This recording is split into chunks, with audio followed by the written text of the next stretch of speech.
ಎಲ್ಲರಿಗೂ ನಮಸ್ಕಾರ. ನಾವು ಈ ದಿನ ಒಂದು ಔಷಧೀಯ ಸಸ್ಯದ ಬಗ್ಗೆ ತಿಳಿದುಕೊಳ್ಳೋಣ.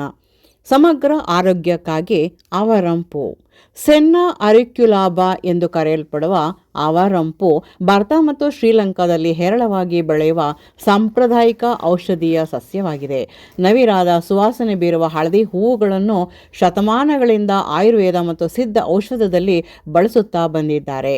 ತಂಪಾಗಿಸುವ, ನಿರ್ವಿಷ್ಯಗೊಳಿಸುವ, ಗುಣಪಡಿಸುವ ಗುಣಗಳಿಂದ ಹೆಸರುವಾಸಿಯಾಗಿದೆ. ಆಯುರ್ವೇದ ಸಿದ್ಧ ವೈದ್ಯಕೀಯ ಜಗತ್ತಿನಲ್ಲಿ ಈ ಸಸ್ಯ ಮಹತ್ವದ ಸ್ಥಾನವನ್ನು ಪಡೆದಿದೆ. ಇದು ಪ್ರಕಾಶಮಾನವಾದಂತಹ ಸುವಾಸನೆಯುಳ್ಳಂತಹ ಹಳದಿ ಹೂಗಳನ್ನು ಹೊಂದಿರುತ್ತದೆ.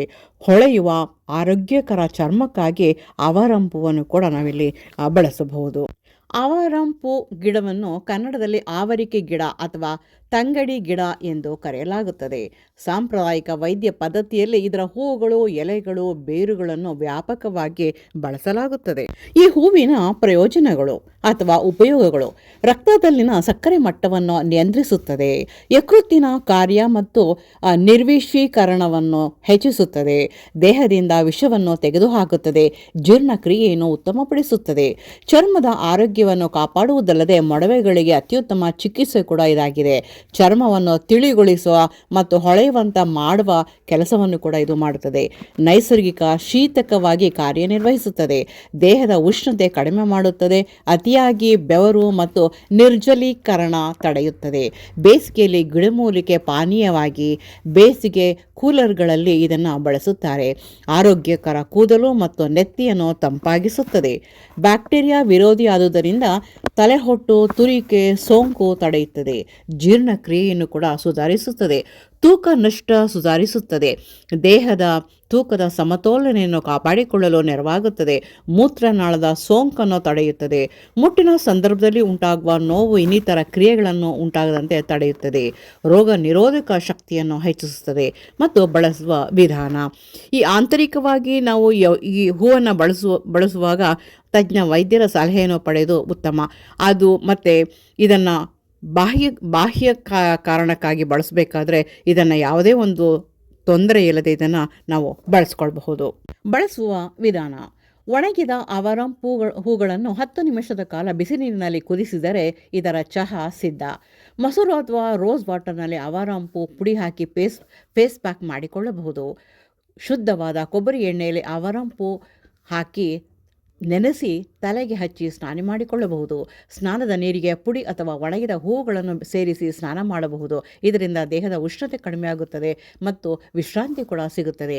ಆಂತರಿಕ ಬಳಕೆ ಮಾಡುವ ಮೊದಲು ವೈದ್ಯರ ಸಲಹೆ ಪಡೆಯುವುದು ಉತ್ತಮ. ಗರ್ಭಿಣಿ ಮತ್ತು ಹಾಲು ಕುಡಿಸುವ ತಾಯಂದಿರು ಬಳಕೆ ಮಾಡುವ ಮೊದಲು ವೈದ್ಯರ ಸಲಹೆಯನ್ನು ಪಡೆಯಬೇಕು.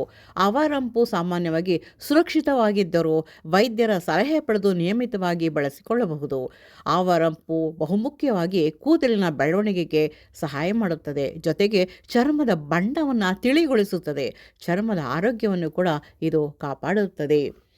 ಅವರಂಪು ಚಹಾ: ಇದನ್ನು ಕೂಡ ನಾವು ಪುಡಿ ಅಥವಾ ಒಣಗಿದ ಹೂಗಳಿಂದ ಸಿದ್ಧ ಮಾಡಿಕೊಳ್ಬಹುದು. ಹೂವಿನ ಪುಡಿಯನ್ನು ಫೇಸ್ ಪ್ಯಾಕ್ ಮಾಡಿ ಇದನ್ನು ಮುಖಕ್ಕೆ ಹಚ್ಚಿಕೊಂಡಾಗ ಕ್ರಮೇಣವಾಗಿ ಚರ್ಮದ ಬಣ್ಣ ತಿಳಿಯಾಗುತ್ತಾ ಹೋಗುತ್ತೆ. ಜೊತೆಗೆ ಬೆವರಿನ ವಾಸನೆ ಹೋಗಲಾಡಿಸಲು ಸ್ನಾನದ ನೀರಿಗೆ ಹೂಗಳನ್ನು ಹಾಕಿ ನೆನೆಸಿ ಸ್ನಾನ ಮಾಡಬೇಕು. ಅವರಂಪು ಇದು ಅತ್ಯುತ್ತಮವಾದಂತಹ ಒಂದು ಸಾಂಪ್ರದಾಯಿಕ, ಯಾವುದೇ ಒಂದು ಅಡ್ಡ ಪರಿಣಾಮಗಳನ್ನು ಬೀರದಂತಹ ಒಂದು ವೈದ್ಯಕೀಯ ಸಸ್ಯವಾಗಿದೆ. ಜೊತೆಗೆ ಇದು ಸುವಾಸನೆಯನ್ನು ಬೀರುವಂತಹ ಹಳದಿ ಬಣ್ಣದ ಹೂವುಗಳು ಎಲ್ಲರನ್ನು ಸೆಳೆಯುತ್ತದೆ. ಅಷ್ಟು ಸುಂದರವಾದಂತಹ ಹೂವುಗಳು. ನಾನೀಗ ಇದರ ಎಲೆಗಳನ್ನು ತೋರಿಸ್ತಾ ಇದ್ದೀನಿ ಮತ್ತು ಹೂವುಗಳನ್ನು ಕೂಡ ನಾನು ತೋರಿಸ್ತಾ ಇದ್ದೀನಿ. ಆ ಹೂವುಗಳ ಒಂದು ಆಕಾರ, ದಳಗಳ ಒಂದು ಆಕಾರ ಮತ್ತು ಆ ಎಲೆಗಳು ಹೇಗಿರುತ್ತೆ, ಅದರ ಮೊಗ್ಗುಗಳು ಹೇಗಿರುತ್ತೆ, ಆ ಮರದ ಒಂದು ಲಕ್ಷಣಗಳು, ಇವೆಲ್ಲವನ್ನು ಕೂಡ ನಾವು ಮೊದಲು ಚೆನ್ನಾಗಿ ವೀಕ್ಷಣೆಯನ್ನು ಮಾಡಬೇಕು. ನಂತರ ಈ ಹೂಗಳನ್ನು ನಾವು ಸಂಗ್ರಹ ಮಾಡಿಟ್ಕೊಂಡು ಬೇರೆ ಬೇರೆ ಪ್ರಯೋಜನಗಳಿಗಾಗಿ ಇದನ್ನು ಬಳಸ್ಕೊಳ್ಬಹುದು. ಅದರಲ್ಲೂ ಮುಖ್ಯವಾಗಿ ಆ ಮುಖದ ಅಂದಚಂದ, ಸ್ತ್ರೀಯರಿಗೆ ಮುಖ್ಯವಾಗಿ ಬೇಕಾಗಿರುವಂಥದ್ದು ಕೂದಲು ಮತ್ತು ಚರ್ಮದ ಬಣ್ಣ, ಮುಖದ ಚರ್ಮದ ಬಣ್ಣ. ಹಾಗಾಗಿ ಮಾಡುವುದಕ್ಕೆ ಇದು ಪ್ರಮುಖವಾಗಿ ಎಲ್ಲರ ಒಂದು ಇಷ್ಟಕ್ಕೆ ಅನುಗುಣವಾಗಿ ಇದು ಕಾರ್ಯವನ್ನು ಮಾಡುತ್ತೆ.